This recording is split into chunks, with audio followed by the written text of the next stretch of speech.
जी तो गाइज आज की फ्राइडे नाइट स्मैकडाउन के एपिसोड की स्टार्टिंग हमें देखने को मिलती है कि भाई the rock, Roman Reigns, Cody Rhodes, Seth Rollins सब वहां पर आ जाते हैं और भाई सिक्योरिटी प्रोवाइड कर दी गई थी आज कि भाई कोई भी जो बंदे हैं वो आपस में लड़ ना सके। तो भाई इस तरह से हमें शो की स्टार्टिंग में दिखाया जाता है और जो शो की ऑफिशियल स्टार्टिंग है वो हमें United states champion Logan Paul से देखने को मिलती है। और लोगन पॉल यहाँ पर आके बताते हैं कि किस तरह यही वो अरीना था जहाँ पर 2 साल पहले मैंने अपने करियर को स्टार्ट किया था और वो यहाँ पर अपनी काफ़ी ज़्यादा तारीफ करते हैं। भाई आज एक हिस्ट्री मोमेंट है, वो यहाँ पर अपने आप को कनकरर भी कहते हैं और उसके बाद वर्ल्ड चैंप्स भी उनको मिलती हैं और वो कहते हैं कि भाई मैं इस मूड के अंदर नहीं हूँ। और भाई वो यहाँ पर आगे कहते हैं कि भाई किस तरह से लास्ट ईयर मैं बेस्ट रूकी था और अब मैं यूएस चैंपियन भी बन गया हूँ, मैं मोस्ट वायरल सुपरस्टार हूँ। और भाई अभी मैं अपने एक्कोलेट्स के बारे में बात भी नहीं करूँगा कि मैंने बॉक्सिंग के अंदर क्या क्या किया, मेरा यूट्यूब चैनल कितना ज़्यादा वायरल है, मैं किस तरह का सुपरस्टार हूँ, लेकिन मैं सिर्फ भाई अभी WWE की बात करूँगा तो WWE के अंदर भी मैंने बहुत ज़्यादा जो है वो काम कर लिया और इसलिए भाई अब सब लोग जो हैं वो WWE के बारे में बात कर रहे हैं और वो यहाँ पर कहते हैं कि ये WWE का प्राइम एरा चल रहा है। और उसके बाद वो एक मेजर अनाउंसमेंट करते हैं ड्रम रोल के जरिए और भाई जैसे ही ड्रम रोल खत्म होता है तो भाई रिंग के सेंटर के अंदर प्राइम ड्रिंक का लोगो हमें देखने को मिलता है। और भाई लोगन पॉल यहाँ पर इस चीज़ को कहते हैं कि उन्होंने पार्टनरशिप कर ली है WWE के साथ और अब भाई जितने भी प्रीमियम लाइव इवेंट्स होंगे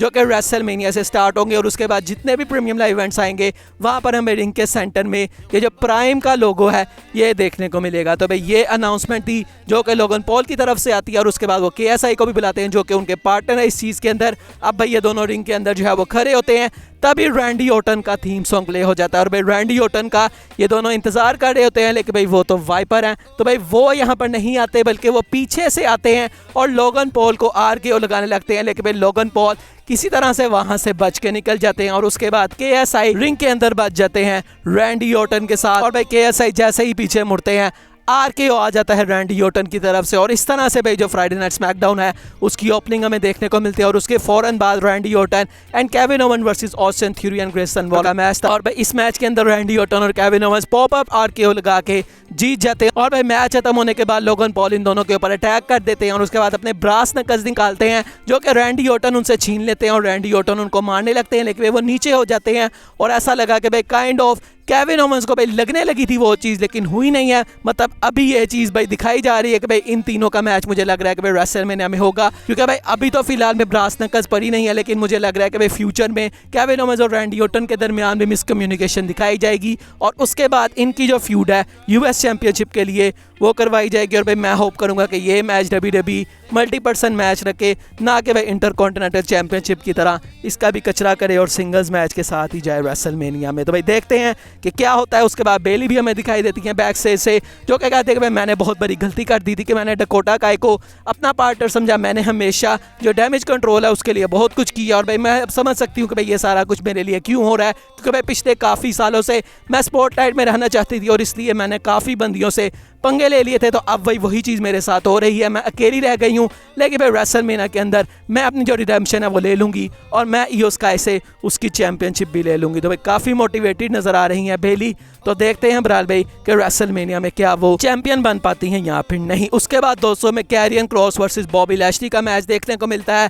ठीक ठाक भाई मैच जा रहा था, लेकिन भाई यहाँ पर AOPO भाई स्ट्रीट प्रोफेशनल आके मतलब कि इंटरफेरेंस वगैरह कर दी। तो भाई इनका भी मुझे मैच लग रहा है कि भाई शायद रेसलमेनिया तक WWE लेके जाएगी। उसके बाद दोस्तों हमें बैक से ऐसे AJ स्टाइल्स देखने को मिलते हैं और भाई वो बताते हैं कि मैं क्यों LA नाइट के पीछे पड़ा हूँ। वो कहते हैं कि तुमने अभी तक कुछ अचीव नहीं किया, लेकिन उसके बावजूद भी तुम ऐसे फिरते हो जैसे तुम भाई WWE को शायद तुम ही चला रहे हो। तो भाई यही वो रीज़न है कि भाई जिसकी वजह से मैं तुम्हारे साथ जो है वो लड़ना चाहता हूँ। और भाई वो कहता है कि भाई मैं फिनोमिनल वन हूँ, तुमने मेरे से पंगे लेके अच्छा नहीं किया, क्योंकि भाई तुमने मेरी स्पॉटलाइट जो है वो ले ली, जब मुझे मौका मिलना चाहिए था तुमने वो मौका मेरे से छीन लिया। और उसके बाद भाई LA नाइट ये सारी चीज़ें टीवी के ऊपर देख रहे होते हैं, LCD के ऊपर देख रहे होते हैं और भाई वो AJ स्टाइल्स का गुस्सा उस LCD के ऊपर निकाल देते हैं जब वो चेयर शॉट्स मार देते हैं उस LCD को। तो भाई इनकी भी जो स्टोरी लाइन है वो काफ़ी अच्छी जा रही है और भाई AJ स्टाइल्स का आज जो प्रोमो था वो मुझे काफ़ी ज़्यादा बढ़िया लगा। उसके बाद भाई हमें दिखाया जाता है बैक स्टेज से कि भाई जो सिक्योरिटी वगैरह वाले आए हुए थे वो कोडी रोड्स और सेथ रोलिंस के लॉकर रूम के बाहर खड़े हैं,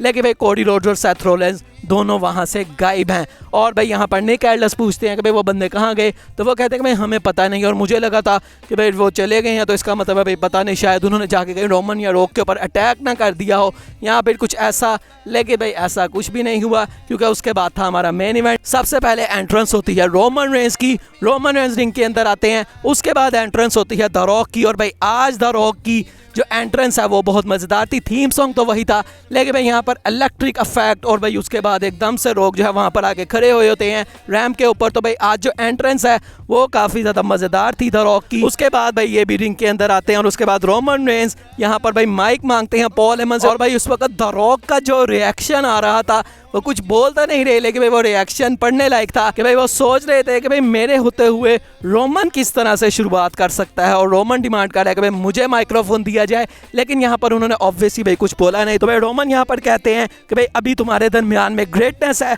और उसके बाद भाई वो यहाँ पर एक्नॉलेज अस की लाइन आज यूज कर, मतलब कि भाई एक्नॉलेज भी उन्होंने नहीं कहा। और उसके फौरन बाद भाई कोडी रोड्स का थीम सॉन्ग प्ले हो जाता है और भाई कोडी रोड्स भी ऐसा लग रहा था कि भाई आते हैं, लेकिन भाई वो भी आज खेल गए रोमन रेंस के साथ, क्योंकि भाई ऑडियंस में से एंट्रेंस होती है Cody Rhodes and Seth Rollins दोनों की। और भाई कोडी रोड्स यहाँ पर आके कहते हैं कि मुझे पता है कि भाई मामला काफ़ी ज़्यादा जो है वो टेंस हो चुका है, और वो ये भी कहते हैं कि भाई मैं काफ़ी लकी फील कर रहा हूँ कि मैं इस रिंग के अंदर खड़ा हूँ। और वो कहते हैं कि भाई हम चारों को इस मोमेंट को एंजॉय करना चाहिए। मतलब भाई पता नहीं भाई कोडी जो है वो क्या बात कर रहे थे। उसके बाद भाई रॉक के बारे में वो बात करते हैं कि भाई मैंने सुना तुम्हारा चैलेंज और तुम्हारी जो स्टिपुलेशन थी वो भी मैंने जो है वो सुनी, लेकिन भाई मैं तुमसे ये चीज़ पूछना चाहूँगा कि भाई क्या तुम हो जो कि स्टिपुलेशन बनाते हो? मतलब तुमने लास्ट वीक क्या किया, तुमने रोमन को एक्नॉलेज किया, तो भाई इसके हिसाब से अगर देखें तो भाई रोमन को चैलेंज थ्रो करना चाहिए था, तुमने वो चैलेंज क्यों थ्रो किया? और उसके बाद कहते हैं कि भाई मुझे आंसर चाहिए। तो भाई रॉक यहाँ पर उनको कहते हैं कि भाई तू अपनी जो बकवास है उसको बंद करके रख। और भाई वो यहाँ पर सेथ रॉलिंस कहते हैं कि भाई तू जो क्लाउन है, तू तो भाई बोलने से पहले ही अपनी जो जुबान है उसको बंद कर ले। वो कहते हैं कि अच्छा मुझे पता है भाई तू चीज़ों को कहाँ लेके जा रहा है, तू ये चीज़ कह रहा है ना कि भाई मैंने रोमन को एक्नॉलेज क्यों किया? तो भाई मैंने वो चीज़ इसलिए एक्नॉलेज किया क्योंकि फैमिली यही चीज़ करती है। और उसके बाद भाई वो अपनी जो स्टिपुलेशन है उसको भी दोबारा से बोलते हैं कि भाई अगर तुम लोगों ने हमें हरा दिया तो ब्लड लाइन फ्री होगा, और जब हम तुम लोगों को हरा देंगे तो भाई फिर ब्लड लाइन रूल्स होगा। और भाई वहाँ पर सेथ रॉलिंस बीच में कूदते हैं और वो कहते हैं will you please shut up. वो कहते हैं भाई जिंदगी में पहली बार क्या तुम भाई शट अप कर जाओगे? हमें पता है कि भाई क्या चीज़ होने वाली है, फ्यूचर जो है वो स्टेक में है, तो भाई तुम्हें हमें कुछ भी बताने के लिए ज़रूरत नहीं। और उसके बाद भाई वो रॉक को कहते हैं you listen to me carefully mister Midnight Crisis. और भाई उस वक्त जो क्राउड का रिएक्शन था वो बहुत मज़ेदार था। इधर मैं भाई एक चीज़ कहना चाहूँगा कि भाई जो कोडी रोड्स का करैक्टर है मुझे भाई वो पता नहीं क्यों पसंद नहीं है। भाई जिस एग्रेशन के अंदर कोडी रोड्स को होना चाहिए था उस एग्रेशन के अंदर कोडी रोड्स नहीं बल्कि सेथ रॉलिंस नज़र आ रहे। तो भाई मुझे तो इस प्रोमो में सेथ रॉलिंस को देख के ज़्यादा मज़ा आया।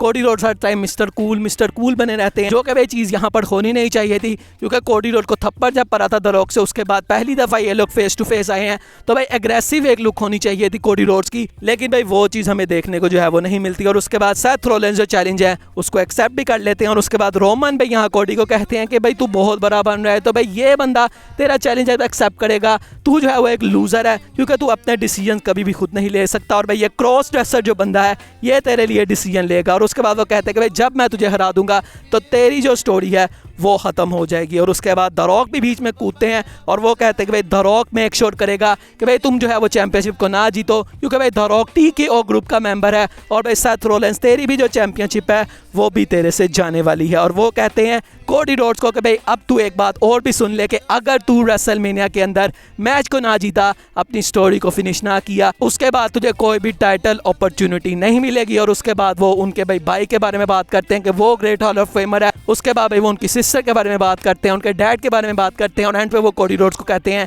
कि तुम एक मिस्टेक हो। और भाई ये चीज़ जब कोडी रोड्स ने सुनी तो भाई फिर कोडी रोड्स का रिएक्शन आया, और वो रिएक्शन क्या था कि उन्होंने थप्पड़ मार दिया द रॉक के मुंह पर। और उसके बाद भाई मुझे काफ़ी वियर्ड सा लगा कि भाई जो स्मैकडाउन है उसको जल्दी में ख़त्म कर दिया गया और कोई सिक्योरिटी वगैरह भी इनके बीच में नहीं थी, लेकिन उसके बावजूद भाई जो रॉक हैं उन्होंने कुछ भी नहीं कहा। और इवन के स्मैकडाउन के ख़त्म होने के बाद भी जो रोमन और रॉक हैं वो वहाँ से चले जाते हैं, जबकि मुझे लगा था कि भाई यहाँ पर चीज़ों को थोड़ा और इंटेंस दिखाना चाहिए था। यहाँ तो भाई सिक्योरिटी होती बीच में, तब तो भाई रॉक ना मारते या मारने की कोशिश करते, लेकिन भाई सिक्योरिटी आ जाती, वो एंगल ज़्यादा अच्छा था। लेकिन भाई यहाँ रॉक ने आराम से थप्पड़ खाया और उसके बाद भाई वो वहाँ से दुम दबा के भाग गए। और कोडी रोड्स का जो कैरेक्टर है वो मुझे पसंद नहीं आ रहा, उनके अंदर एग्रेशन की अभी भी कमी है जो कि उनको लाने की ज़रूरत है, वरना भाई वो चैंपियनशिप जीत भी जाएँ, स्टोरी को फिनिश भी कर ले। मुझे नहीं लगता कि भाई ज़्यादा देर तक WWE जो यूनिवर्स है उनका इंटरेस्ट रहेगा कोडी रोड्स के ऊपर। बाकी भाई आपका इसके बारे में क्या रिएक्शन है आप मुझे कमेंट सेक्शन में बताएं। बाकी आज की वीडियो यही तक थी, अच्छी लगी हो तो लाइक कीजिएगा,